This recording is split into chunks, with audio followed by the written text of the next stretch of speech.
Warahmatullahi wabarakatuh.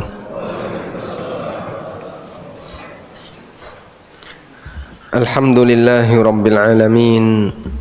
Wassalatu wassalamu ala ashrafil mursalin Nabiyyina wa maulana Muhammadin wa ala alihi wa sahbihi ajma'in. Wa ashhadu an la ilaha illallah wahdahu la syarika lah. Wa ashhadu anna Muhammadan abduhu wa rasuluh sallallahu alaihi wa ala alihi wa sahbihi wa man tabi'al huda ila yaumiddin. Alhamdulillah, puji syukur kita haturkan kehadirat Allah Subhanahu wa taala. Pagi ini kembali kita lanjutkan kajian rutin dengan membaca buku umur yang kedua. Semoga kita bisa mendapatkan manfaat dari kajian pagi ini, dan kita berdoa kepada Allah semoga Allah memberikan rasa aman bagi kaum muslimin dan bagi negeri Indonesia, dan Allah Subhanahu wa taala memperbaiki kita semuanya, baik rakyatnya maupun pejabatnya, baik masyarakatnya maupun orang-orang yang berada di atasnya. Kita mau membahas tentang keutamaan anak soleh. Ini judulnya kan doa anak soleh, betul? Baik, silakan dibuka halaman 57.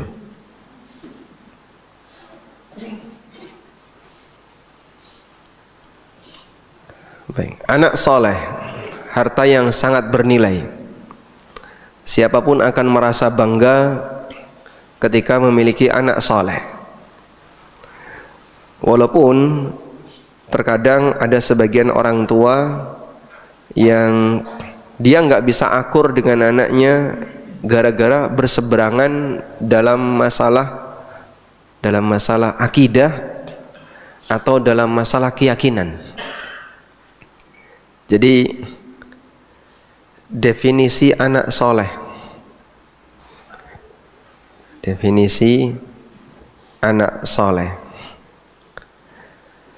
seperti apa anak soleh itu? Pertama, memberi manfaat bagi orang tua sesuai standar orang tua. Yang kedua, anak soleh ini adalah anak yang bisa menambah ketaatan dan amal orang tua, walaupun belum tentu sesuai dengan keinginan orang tua. Nah, menurut Bapak Ibu, harusnya ini baru pertanyaan ini ya, dicatat juga nggak apa-apa. Menurut Anda, yang menjadi anak soleh yang mana? Yang pertama atau yang kedua? Bisa dibedakan, Pak? Bisa dibedakan ya? Bisa ya. Apakah anak soleh itu anak yang bisa memberi manfaat bagi orang tua sesuai standar orang tua? Ataukah anak soleh itu anak yang bisa menambah ketaatan dan amal orang tua walaupun belum tentu sesuai dengan keinginan orang tua? Yang mana? A atau B? A. B. Baik. Anda menjawab B. Inilah anak soleh. Kalau yang A, ini apakah anak soleh, Pak? Yang A ini apakah anak soleh? Belum tentu. Belum tentu. Kenapa? Karena tidak semua standar orang tua itu benar dan baik. Bisa jadi anak ini menjadi kebanggaan oleh orang tuanya, tapi mungkin dalam kondisi yang sama anak ini justru menjerumuskan orang tuanya ke dalam keburukan. Baik, coba Anda pilih mana? Anak yang pertama lulus atau kuliah ya. kuliah di mana ya? Oxford University. Nah, anak kedua di Ponpes tahfidz Quran. Tahfidz Quran di Jogja. Masya Allah. Masya Allah. Baik. Dari dua ini, menurut Anda yang lebih membanggakan yang mana? Dari dua ini yang lebih membanggakan yang mana? Yang kuliah di Oxford University atau yang belajar di Ponpes tahfidz Quran di Jogja? Yang soleh.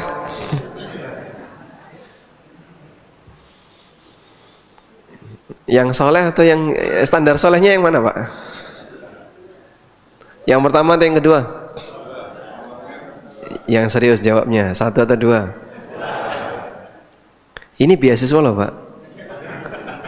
Mereka yang kuliah di Oxford University, nanti ketika pulang, Masya Allah, punya nama alumni Oxford University.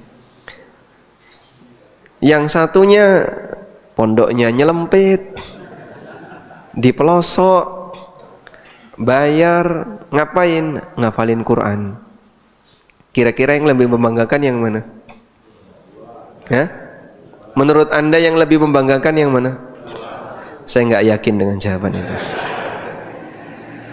Anda jawab yang kedua, tapi mungkin hatinya yang pertama. Masya Allah.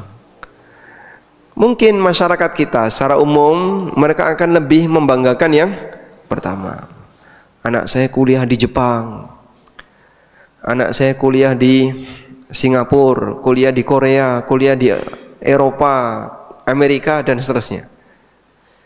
Dia bangga ketika anaknya kuliah di luar negeri untuk belajar ilmu umum dan gak pasti nasib akhlaknya kayak apa. Karena mungkin dia akan mendapatkan pengaruh buruk dari kawan-kawannya, dari teman pergaulannya. Apalagi yang namanya mahasiswa di sana, kalau nggak diawasi, pergaulan bebas bisa tanpa batas, saling mengganggu antara satu dengan yang lain. Tapi kalau sudah hubungan lawan jenis, nggak bisa dikendalikan. Baik, barangkali orang akan lebih bangga yang pertama karena ini secara duniawi lebih membanggakan. Dia punya materi, punya status sosial ketika pulang, dan seterusnya. Ada sebuah cerita. Yang cerita ini salah satu guru saya, Al-Ustadz Dr. Didik Haryanto.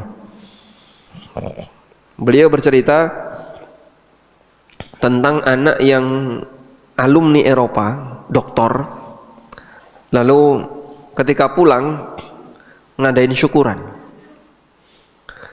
Nah, pada saat syukuran di rumah, yang menghidangkan minuman itu bapaknya. Tapi penampilan bapaknya dengan anaknya jauh sekali selisihnya. Nah, kemudian si anak ini ditanya, itu siapa? Anak ini tega menjawab, pembantu saya. Padahal itu bapaknya. Ya mungkin dalam posisi dia menjadi anak yang membanggakan bagi orang tuanya karena kuliah di luar negeri. Tapi ini anak malu ketika dia melihat bapaknya dalam suasana seperti itu, keadaannya seperti itu, sampai dia bilang ini pembantunya. Kayak gini yang disebut anak soleh, Pak? Bukan ya. Ini bukan anak soleh. Ada seorang guru. Ini guru pernah mengalami kecelakaan, lalu dibawa ke rumah sakit. Nah, saat di rumah sakit, dia ditangani oleh seorang dokter. Kemudian guru ini ninteni, loh, ini kan dulu murid saya. Akhirnya sang guru ini memberanikan diri tanya, kamu betul si A yang dulu pernah sekolah di sini? Dokter bilang, Kamu siapa? Loh, kamu kan pernah jadi murid saya. Jangan ngaku-ngaku kayak gitu. Anda ini siapa? Ini dokter mengingkari kalau ini adalah gurunya. Nah, guru ini punya cerita yang sama. Pernah satu ketika sang guru ini motornya mogok, terus nuntun. Nah, saat nuntun tiba-tiba ada orang yang menghampiri dia dengan penampilan yang ya bukan penampilan terpelajar, bahkan mungkin penampilan kuli. Terus bantuin. Sebentar Bu, saya bantu. Nah, ditanya sama orangnya, kamu siapa? Kulo niki muridin jenengan. Saya itu murid Anda, dulu Anda pernah ngajar saya adalah murid yang bandel dulu, yang nggak pinter, nek diajari ra tau ngerti, mesti nilainya elek terus. Tapi dia ingat gurunya. Jadi kalau Anda punya dua murid seperti ini, yang menurut Anda lebih manfaat bagi gurunya yang mana? Yang dulu pinter berprestasi sampai jadi dokter, tapi lali guru nih. Atau yang murid mungkin wah IQ-nya di bawah rata-rata, jongkok, diajari apapun ra tau ngerti, nek sekolah mesti yang paling guri, monggawa buku siji dikantongi. Tapi dia ingat, ini adalah guru yang dulu pernah ngajarin saya. Kira-kira menurut Anda siapa yang anak murid yang lebih berbakti? Baik, ya itulah gambarannya. Jangan pernah meremehkan posisi anak yang mungkin kelihatannya dia kurang berprestasi dari sisi proses pendidikan, tapi mungkin dia punya empati yang lebih, dan dia bisa lebih berprestasi dari sisi empatinya daripada standar prestasi pendidikannya. Baik, seperti ini kita akan mengubah pemahaman bahwa definisi anak soleh yang sejatinya bukan yang memberi manfaat bagi orang tua sesuai standar orang tua, tapi definisi anak soleh yang sejatinya ketika dia bisa menambah ketaatan dan amal orang tua yang diistilahkan oleh Allah dalam qurratul a'yun, penyejuk pandangan bagi jiwa, sehingga orang tua merasa bahagia ketika punya anak itu, menyejukkan pandangannya, merasa nyaman ketika dia di hadapannya, dan seterusnya. Baik, ada anak yang dia suka ngasih rokok. Nah, bapaknya ini memang seneng rokok. Ini anak tahu, sehingga bapaknya selalu disogok dengan rokok. Menurut dia rokok itu haram, sehingga dia ngasih hadiah rokok. Dia ngasih hadiah ya duit, kebutuhan bapaknya dipenuhi, kebutuhan orang tuanya dipenuhi, tapi nggak pernah ngasih rokok. Bahkan kalau ada rokok di rumahnya, didelik nih, disembunyikan biar hilang. Kalau ketahuan diseneni. Nah, yang soleh yang mana? Yang soleh yang mana? Jelas yang kedua ya. Tapi tidak disukai sama bapaknya, karena tidak memberi asupan ke bapaknya. Bapaknya seneng rokok dan seterusnya.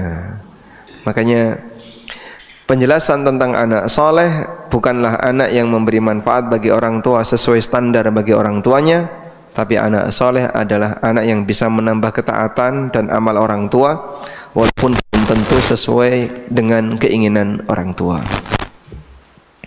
Sekarang kita lihat antara Ibrahim dan ayahnya, namanya Azar. Allah Subhanahu wa ta'ala pernah menceritakan tentang bagaimana perjuangan Ibrahim dalam mendakwai ayahnya. Di surat Maryam, Ibrahim mengatakan kepada ayahnya. Surat Maryam ayat 42. Mulai dari ayat 41. Surat Maryam ayat 41. Wadhkur fil kitabi Ibrahim innahu kana siddiqan nabiyya. Ceritakan tentang Ibrahim yang ada dalam Alkitab. Innahu kana siddiqan nabiyya. Sesungguhnya beliau adalah orang yang siddiq dan seorang nabi.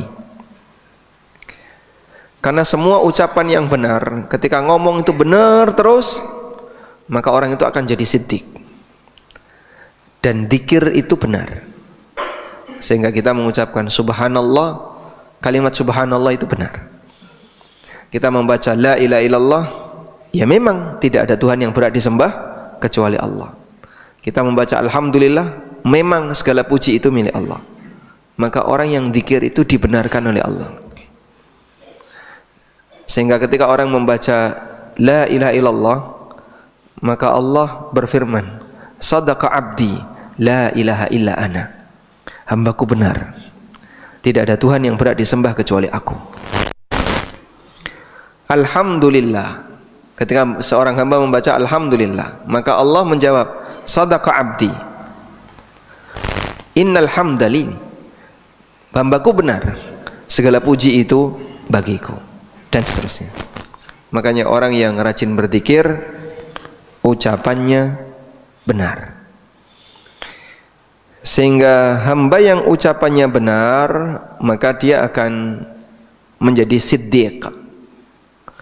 Dan ada beberapa orang yang disebut oleh Allah sebagai siddiq. Ada wanita yang disebut oleh Allah dalam Al-Quran dengan siddiqah. Siapa beliau? Maryam. Wa ummuhu siddiqah. Dan ibunya Isa adalah wanita siddiqah. Kana ya'kulani ta'am. Maryam sama-sama mengkonsumsi makanan. Bentar. Internet putus.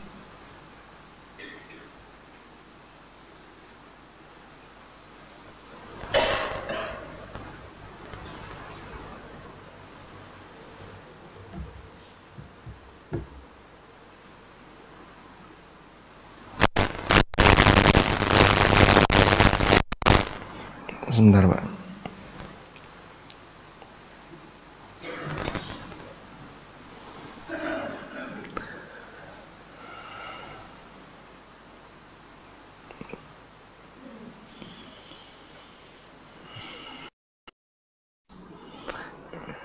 Baik, internetnya putus, zoomnya putus ya.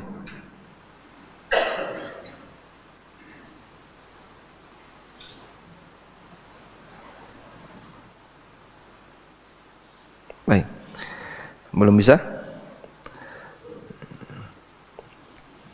Lanjut, coba baca surat Maryam ayat 42.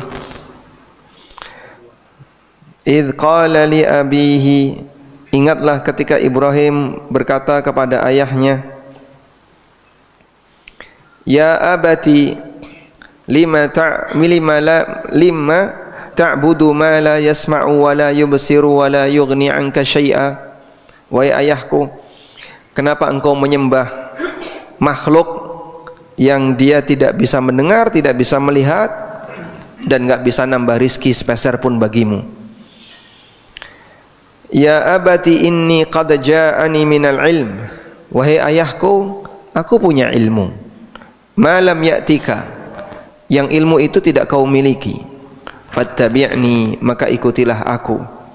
Ahdika siratan sawiyya, aku akan menunjukkan kepadamu jalan yang lurus. Ya abati la ta'budi syaitan. Wahai ayahku, jangan menyembah setan. Inna syaitana kana lirrahmani 'asiya.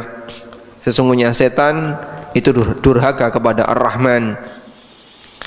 Ya abati inni akhafu ayyamassaka adzabu minar rahman. Wahai ayahku, aku takut kau akan tersentuh azab dari Ar-Rahman, sehingga kau akan menjadi temannya setan. Dah. Ada 4 pesan yang disampaikan oleh Ibrahim dalam ayat ini untuk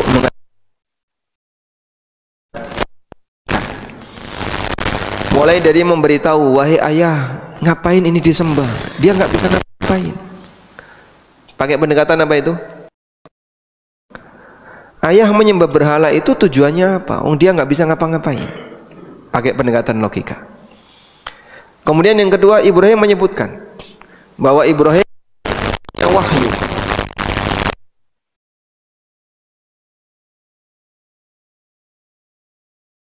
Di mana Allah tidak berikan kepadamu. Fattabi'ni, maka ikutilah. Anaknya akan kalau. Yang ketiga, Ibrahim menyampaikan bahwa kalau bapak bertahan dalam kesyirikan, nanti bapak jadi temannya setan, masuk neraka bareng setan. Ibrahim menjelaskan tentang akibatnya. Ini akan berdampak bahaya, berdampak buruk bagi bapak. Dengan 3 penjelasan ini, bapaknya enggak terima. Qala, ayahnya mengatakan, araghibun anta an ahati ya. Kamu benci dengan Tuhanku wahai Ibrahim. La ilam tanta. Kalau kamu tidak berhenti, la arjuman, tak raja. Raja minta mali, dan pergi kau dari sini. Ibrahim ketika diusir oleh ayahnya, Ibrahim memberikan jawaban, qala salamun alaika sa'astaghfiru laka rabbi innahu kana bi hafiya. Salamun alaika, keselamatan untuk bapak.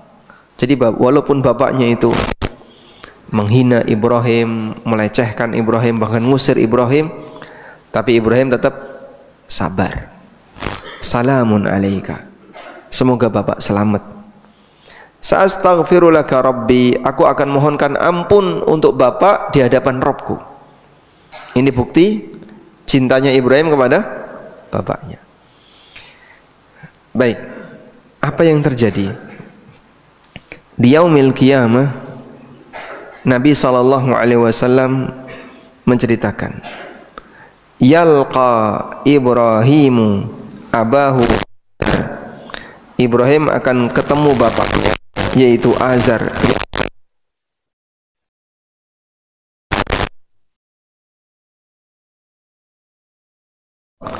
Wajahnya Azar itu murung, ya, kusem, wa ghabarah, penuh dengan debu.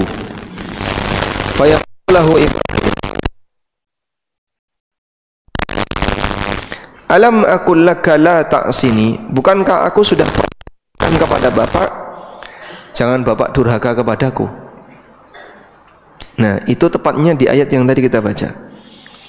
Ibrahim mengatakan kepada ayahnya, inni qad ja'ani minal ilmi ma lam ya'tika fattabi'ni ahdika siratan sawiyya. Aku punya ilmu wahai bapak yang bapak tidak punya ilmu, maka bapak ikut aku, akan saya tunjukkan ke jalan yang lurus. Ibrahim sudah menawarkan kepada ayahnya agar apa? Ayahnya mengikuti Ibrahim. Namun Ibrahim tidak mau. Maka ketika di hari kiamat, Ibrahim mengatakan kepada ayahnya, alam aqul laka la ta'sini, bukankah aku sudah menyampaikan kepada bapak jangan durhaka kepadaku. Fayaqulu abuhu, lalu bapaknya mengatakan, fal yauma la a'sika, mulai hari ini aku tidak akan durhaka kepadamu, aku akan mengikutimu. Fayaqulu Ibrahim, lalu Ibrahim menyampaikan pembelaannya di hadapan Allah, ya Rabbi, wahai Rabbku, innaka wa'adtani alla tukhzini yauma yub'atsun. Wahai Rabbku, bukankah engkau telah menjanjikan kepadaku alla tukhziyani yauma yub'atsun, di mana engkau tidak akan membuatku terhina pada hari manusia dibangkitkan. Wa ayyu khizyin akhza min abil ab'ad, dan kehinaan apa yang lebih parah dibandingkan ketika aku dijauhkan dari bapak. Fa yaqulullah, lalu Allah berfirman, inni haramtul jannata 'alal kafirin, aku haramkan surga bagi orang kafir. Fa yuqal, lalu Ibrahim diperintahkan, ya Ibrahim, undur ma baina rijlaik, wahai Ibrahim, coba lihat ke arah bawahmu. Fayandur, kemudian Ibrahim melihat ke arah bawah kakinya. Fa idza huwa bidzibkhin multatikhin, Ibrahim melihat ada hina. Tahu hina, Pak? Hewan hina itu, Pak. Ya, hina yang berlumur darah. Ada bangkai hina berlumur darah di bawah kakinya Ibrahim. Ibrahim melihat ada, tiba-tiba ada bangkai hina berlumur darah. Di bahasa kita ada bangkai tikus penuh belatung. Bapak disuruh nyentuh, mau nggak? Ada bangkai tikus penuh belatung, Anda disuruh nyentuh, mau nggak? Bapak kalau lihat kayak gitu, apa yang dilakukan? Ya? Langsung keluar dahak, meludah. Iya, Pak? Orang kalau lihat bangkai tikus penuh belatung, yang terjadi apa? Langsung keluar dahak, meludah. Begitu, ya? Setelah itu ditutup hidung, pergi. Dia nggak mau mendekat karena aromanya. Apa maksudnya dibuat seperti ini? Jadi setelah Ibrahim berusaha untuk membela bapaknya, Allah Subhanahu wa ta'ala menjadikan bapaknya seperti bangkai tikus berbelatung. Tujuannya agar Ibrahim merasa jijik darinya. Begitu Ibrahim sudah merasa jijik, tidak keberatan untuk lepas dengan bapaknya. Karena Ibrahim, kecintaan beliau dengan ayahnya belum hilang sampai kiamat, dan ingin menyelamatkan ayahnya. Sampai beliau mengatakan, ya Rabbi innaka qad wa'adtani alla tukhziyani yauma yub'atsun. Ya Allah, bukankah engkau telah menjanjikanku untuk tidak membuatku terhina di hari kebangkitan. Wa ayyu khizyin akhza min abil ab'ad, dan kehinaan apalagi yang lebih parah dibandingkan ketika aku dijauhkan dari ayahku. Maka bapaknya dibuat seperti ini sehingga Ibrahim merasa jijik. Fayu'khadhu biqawaimihi fayulqa finnar, akhirnya diseret dengan kakinya binatang tadi, kemudian dilemparkan ke dalam neraka. Dan itu adalah bapaknya. Baik, maka menurut Anda kira-kira Ibrahim itu anak berbakti atau tidak? Berbakti atau tidak? Berbakti, walaupun dimusuhi sama bapaknya. Dulu bapaknya nggak terima ketika Ibrahim mendakwai bapaknya untuk masuk ke dalam Islam, meninggalkan berhala, bahkan sampai diusir oleh ayahnya, bahkan mau dilempari dengan batu sampai mati dalam posisi. Azar ini matinya gimana, Pak? Kita tidak tahu. Yang jelas tidak terjadi peperangan ketika itu, sehingga Azar bisa jadi mati normal, tapi bertahan dalam kekufuran. Namun dalam hadis tadi, yang hadis ini sahih ya, diriwayatkan oleh Bukhari Muslim. Oh iya, hadis riwayat Bukhari saja, bukan Muslim. Hadis riwayat Bukhari, hadis sahih. Ini menjadi bukti bagaimana pembelaan Ibrahim sampai hari kiamat, tapi tidak diterima oleh Allah. Sehingga anak yang saleh tidak bisa memberi manfaat bagi orang tuanya apabila orang tuanya beda agama dengan anaknya. Ada banyak sekali jamaah yang menyampaikan, bapak saya nggak pernah sholat, bapak saya, ibu saya dulu sering main ke dukun, dolanan klenik, bahkan kadang nyihir orang. Setelah beliau meninggal, boleh nggak saya doakan? Ya, mohon maaf, sudah putus kesempatannya. Sehingga orang yang nggak sholat, status bukan orang muslim. Maka kesempatan anak untuk mendoakannya tidak ada. Anak soleh hanya bisa memberi manfaat bagi orang tuanya jika agamanya sama. Sehingga anak soleh bisa memberi manfaat meskipun bagi orang tuanya, bagi ortunya setelah ortunya meninggal. Jadi sampai ortunya sudah mati, manfaat anak soleh ini nggak pernah putus. Dengan syarat apa? Jika agamanya sama. Jika agama sama. Seorang nabi sekalipun dia tidak bisa memberi manfaat bagi orang tuanya ketika agamanya beda. Ibrahim tidak bisa menyelamatkan ayahnya walaupun beliau sudah berusaha untuk membela ayahnya karena terjadi beda agama. Baik, kita selamatkan agama keluarga kita. Tuanya muslim, anaknya juga muslim. Karena ikatan kesamaan iman, maka bisa saling mendoakan. Karena ikatan kesamaan iman, bisa saling mendoakan. Selanjutnya,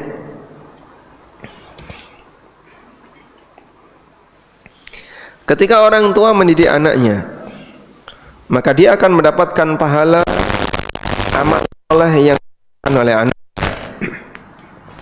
Karena setiap orang yang mengajarkan kebaikan kepada orang lain, dia mendapatkan pahala selama orang itu mengamalkan ilmunya. Nabi SAW bersabda, "Man da'a ila hudan kana lahu minal ajri mithlu ujuri man tabi'ah." Siapa yang mengajak ke jalan petunjuk, maka dia mendapatkan pahala seperti pahala orang yang mengikutinya. La yanqusu dzalika min ujurihim syai'a. Tidak mengurangi pahala mereka sedikit pun. Wa man da'a ila dhalalatin. Siapa yang mengajak ke jalan kesesatan, kana alaihi minal itsmi, maka dia mendapatkan dosa mithlu athami man tabi'ah, seperti dosa orang yang mengikutinya. La yanqusu dzalika min athamihim syai'a. Tidak mengurangi dosa mereka sedikit pun. Ya. Sehingga yang ajak-ajak jahat, ngajak-ngajak jelek akan mendapatkan dosa dari perbuatannya dan perbuatan setiap orang yang diajak. Nah, dari sinilah tidak semua orang tua mendapatkan pahala dari amal anaknya. Nah, ini kembali ke pertanyaan begini. Jika anak beramal, apakah ortu otomatis dapat pahala? Baik, coba lihat ke arah pertanyaan biar nggak ngantuk. Udah mulai ngantuk ya. Jika anak beramal, apakah orang tuanya otomatis dapat pahalanya? Tidak atau iya? Iya. Jadi misalnya anaknya sholat, bapaknya dapat pahala. Anaknya puasa, bapaknya dapat pahala. Iya atau tidak? Belum tentu. Belum tentu. Pripun? Apakah ketika anak beramal soleh, orang tuanya otomatis dapat pahala? Ya atau tidak? Ya, terjadi khilaf.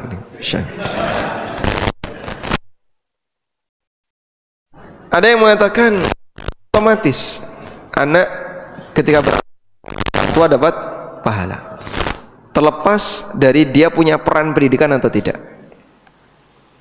Dan ada yang mengatakan belum tentu. Orang tua baru bisa mendapatkan pahala dari anaknya jika orang tua punya peran pendidikan sehingga anaknya jadi baik. Baik. Coba kita bacakan keterangan berikut. Tidak semua orang tua mendapatkan pahala dari amal anaknya, kecuali jika orang tua yang mengajarkan kebaikan atau mengarahkan anak itu untuk belajar kebaikan. Syekhul Islam mengatakan, An-Nabiyyu sallallahu alaihi wasallam lam yaj'al lil abi mithla amali jami'i ibnihi. Nabi sallallahu alaihi wasallam tidaklah menjadikan pahala untuk bapak sama dengan pahala amal anaknya. Wala na'lamu dalilan ala dzalik, dan kami tidak mengetahui adanya dalil tentang itu. Wa innama ja'ala ma yad'uhu al-ibnu lahu min amalihi alladzi la yanqati. Namun yang beliau jadikan sebagai amal bagi orang tuanya adalah doa anak untuk orang tuanya, yang itu merupakan amal tidak pernah putus. Baik, sehingga ada nggak istilah otomatis kayak tadi, Pak? Ya, tidak ada. Makanya Rasulullah SAW ketika menyebutkan 3 amalan yang tidak pernah putus, salah satunya awaladin saleh yad'ula akannya. Beliau tidak bersabda awaladin saleh ya'budullah, atau anak soleh yang rajin beribadah kepada Allah. Tapi yang beliau sebutkan anak soleh orang tuanya. Berarti kalau ada anak soleh tapi tidak pernah mendoakan orang tuanya, apakah orang tua bisa mendapatkan kebaikan dari anaknya? Berarti ini bukan anak soleh. Anak soleh kok tidak pernah mendoakan orang tuanya, bukan anak soleh.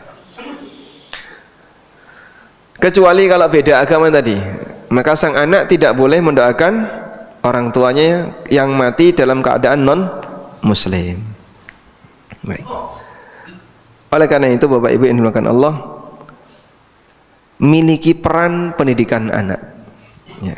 Sehingga jika kita ingin dapat pahala, di sini kan jawabannya, jika anak beramal apakah orang tua otomatis dapat pahala? Jawabannya tidak otomatis. Kecuali apa tadi? Jika ortu punya peran mendidik anaknya.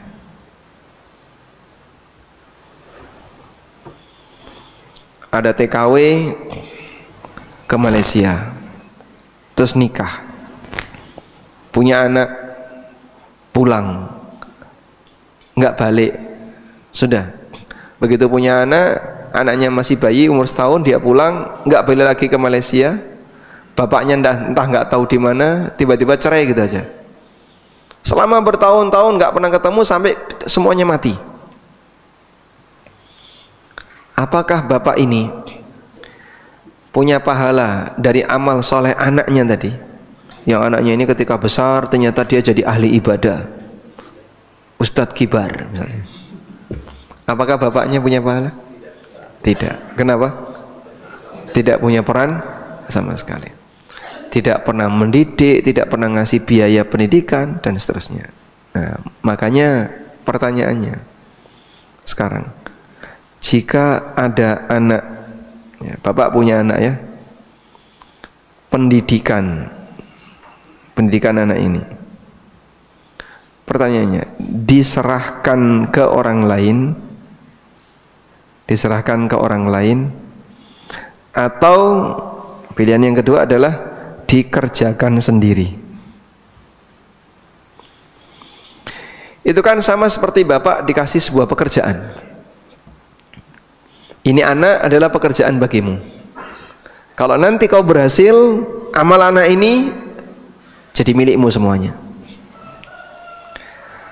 Tapi kalau kau serahkan ke orang lain, amal anak ini jadi milik gurunya, orang lain. Padahal yang punya anak dia.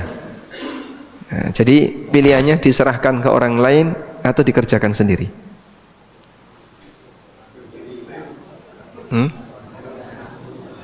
Ora kober. Wah, aku nek kon ngajari anakku dhewe ora kober ya. Milih nyambut gawe daripada ngajari anak. Betul, Pak? Nah. Sehingga ya sudahlah, kita taruh anak kita di lembaga pendidikan yang lain. Kita tidak mendidik langsung anak itu. Baik. Ini jika orang tuanya masih membiayai, alhamdulillah. Berarti dia masih punya peran. Ya.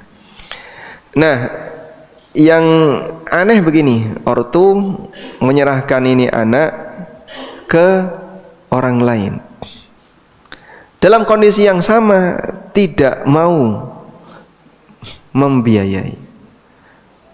Ustadz, ada beasiswa nggak Ustadz? Lah kenapa Pak? Ya kalau bisa anak saya dapat beasiswa.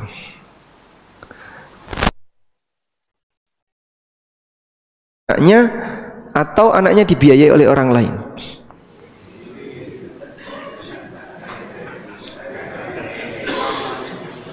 Membiayai sendiri atau anaknya dibiayai oleh orang lain. Sudah pendidikannya diserahkan ke orang, dia nggak mau biayai itu. Berarti kan dia nggak punya peran sama sekali. Wes ra gelem ngajari, ini anak diajari oleh orang lain, suruh biayai, golekno beasiswa lah. Dia lebih senang ketika anaknya dibiayai oleh orang lain. Terus kamu punya peran berapa persen? Sudah habis peranmu, diambil alih oleh orang lain. Padahal itu anakmu yang seharusnya itu adalah simpanan kamu untuk masa depan. Anakku wis oke Pak, siji tak culke ra apa-apa, tak kekno wong liya. Subhanallah.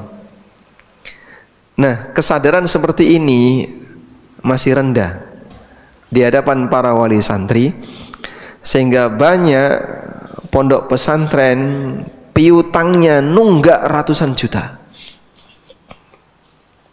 Hampir semua pondok pesantren seperti itu. Sehingga orang tuanya ketika ditagih, ya nanti sampai ketika anaknya mau lulus baru dibayar. Misalnya Pak, ya, dari SMP sampai lulus SMA berapa tahun? 6 tahun. 6 tahun ini total biaya pendidikannya anggaplah 200 juta.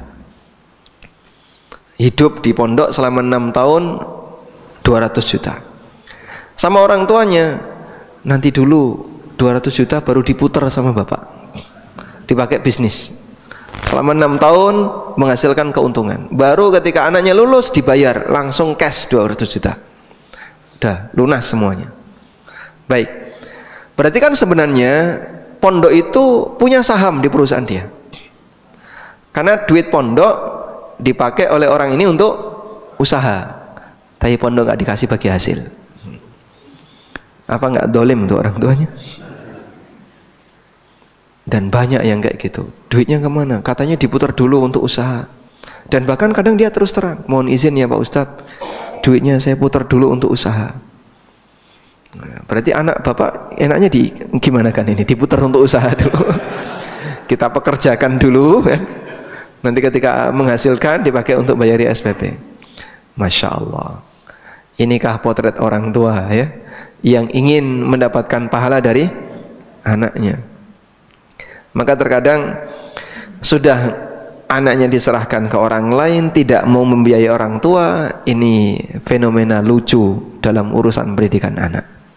Wallahu alam. Ini bukan curhat ya,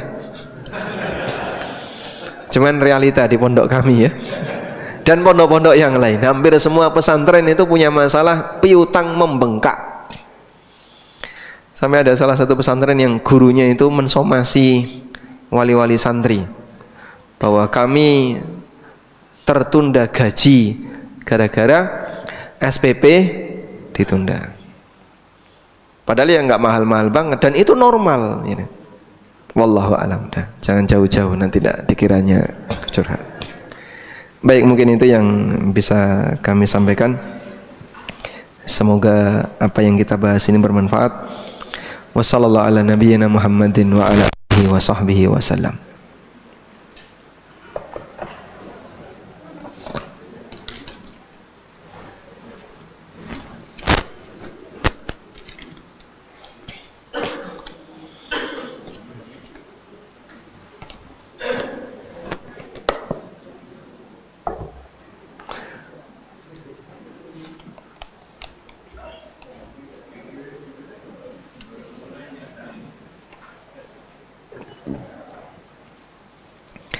Assalamualaikum. Waalaikumsalam. Istri saya sangat pencemburu.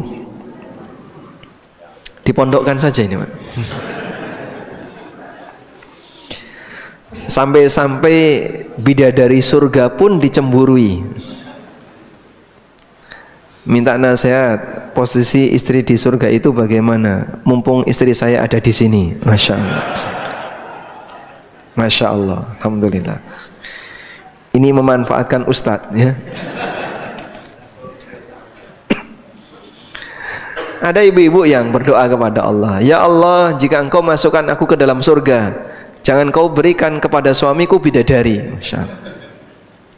Ini istri sudah menyiksa suaminya di dunia, nyiksa suaminya di akhirat. Betul, Pak? Hah? Betul, Masya Allah. Berarti Bapak tersiksa di dunia ini, Pak. Arab nambah raisa-isanya, Pak. Subhanallah. Baik. Ya, ini berlebihan, ya. Seperti ini berlebihan.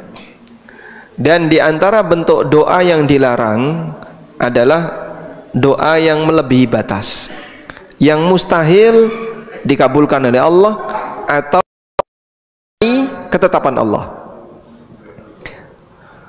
Allah Subhanahu wa taala berfirman, innahu la yuhibbul mu'tadin. Allah tidak menyukai orang yang melampaui batas. Contoh yang melampaui batas yang tadi kita sebutkan mustahil terpenuhi, sebab itu bertentangan dengan ketetapan Allah. Misalnya dia berdoa, ya Allah, jadikanlah aku seorang nabi. Nah, itu mustahil. Kenapa? Karena tidak mungkin manusia biasa jadi nabi. Setelah Nabi Muhammad SAW sudah tidak ada nabi. Termasuk juga misalnya seorang wanita berdoa, ya Allah, jangan kau berikan kepada suamiku bidadari. Nah, ya itu tidak mungkin. Karena bagian dari janji Allah, setiap penduduk surga akan diberi minimal 2 bidadari. Sehingga Anda meminta sesuatu kepada Allah yang bertentangan dengan ketetapan Allah, ini pelanggaran. Termasuk doa pelanggaran. Cemburu, silahkan cemburu, tapi batas waktunya hanya selama Anda masih hidup. Begitu kehidupan Anda di dunia selesai, sudah tidak lagi berlaku. Wallahu alam. Nah, sehingga jangan sampai kecemburuan itu membuat doa kita jadi berlebihan dan kita jadi salah dalam membuat keputusan. Seorang suami cemburu kepada istrinya. Menjelang wafat, dia nulis wasiat. Aku tidak ridho jika istriku nikah lagi dengan siapapun. Nah, jika sampai dia nikah lagi, akan aku kutuk besok di hari kiamat. Masya Allah. Dah? Padahal dia mati masih muda. Baik. Lalu istrinya setelah menjalani masa janda selama 5 tahun dilamar oleh lelaki yang lain. Tulisan wasiat tadi berlaku enggak? Wasiat tadi berlaku enggak? Hah? Kenapa tidak berlaku? Kenapa tidak berlaku? Karena dia berwasiat yang bukan haknya. Apa hakmu membatasi istrimu untuk nikah lagi? Setelah kau mati, ya sudah, istrimu punya hak untuk nikah lagi.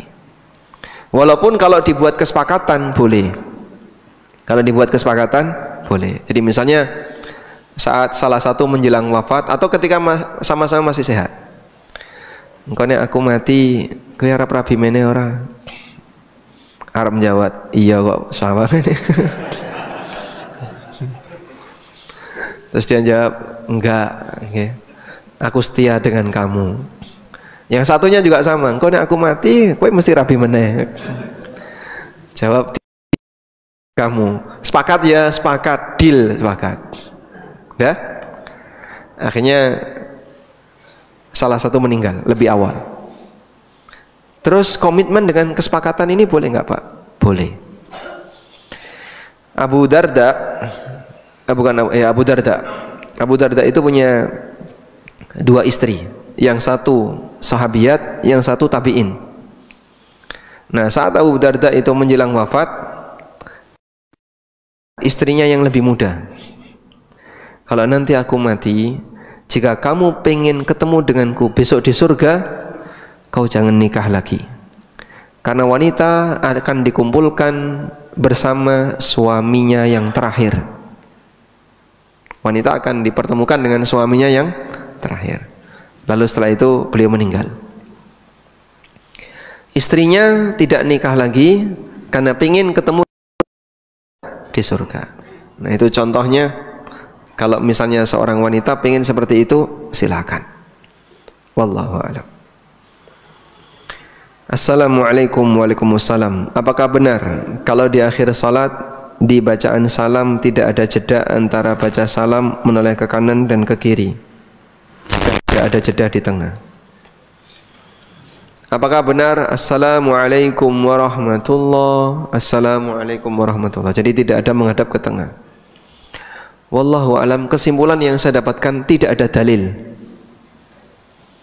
Kesimpulan yang saya dapatkan tidak ada dalil yang sifatnya tegas menunjukkan hal itu, sehingga ketika salam mau berhenti dulu di tengah atau langsung, ya dua-duanya boleh, karena tidak ada dalil. Ketika tidak dijumpai dalil tegas seperti itu, maka yang lebih tepat toleh kanan lalu berhenti dulu, toleh kiri boleh, toleh kanan langsung toleh kiri boleh, karena tidak ada dalil tegas seperti itu. Sehingga menyebut ini lebih sesuai sunnah daripada itu, seperti ini butuh dalil tegas.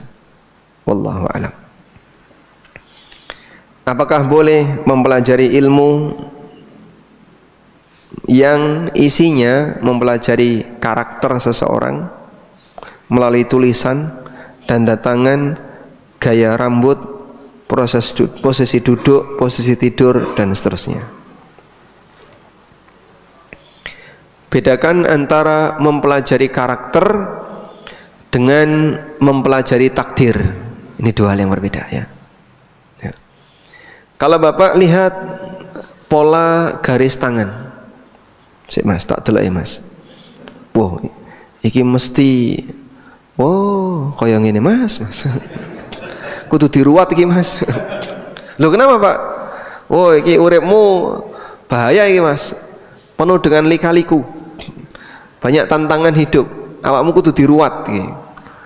Nah, seperti itu tidak boleh, ya, karena dia membaca takdir, dan mustahil orang bisa mengetahui takdir orang lain. Jangankan takdir orang lain, takdir dirinya saja dia nggak bisa tahu. Besok kamu mau jadi apa? Tidak tahu. Wa ma tadri nafsun madza taksibu ghadan.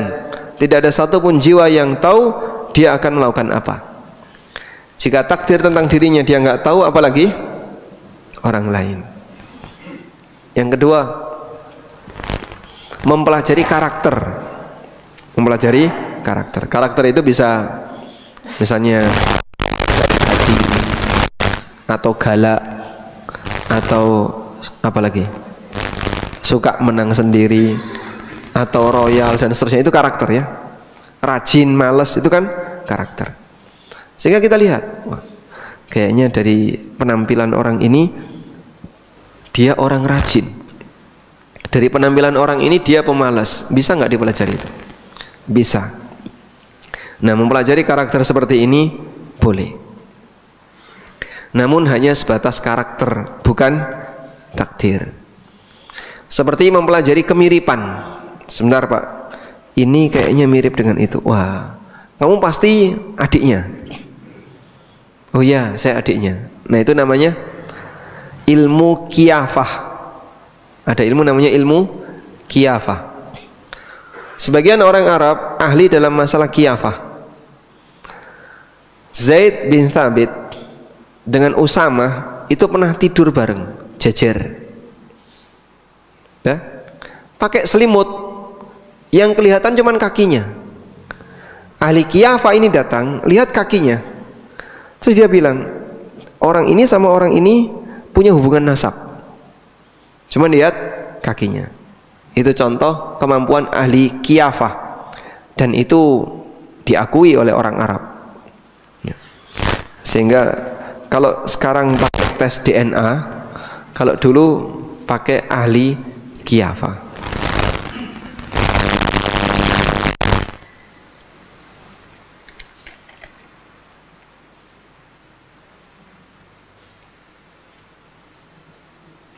Assalamualaikum. Waalaikumsalam.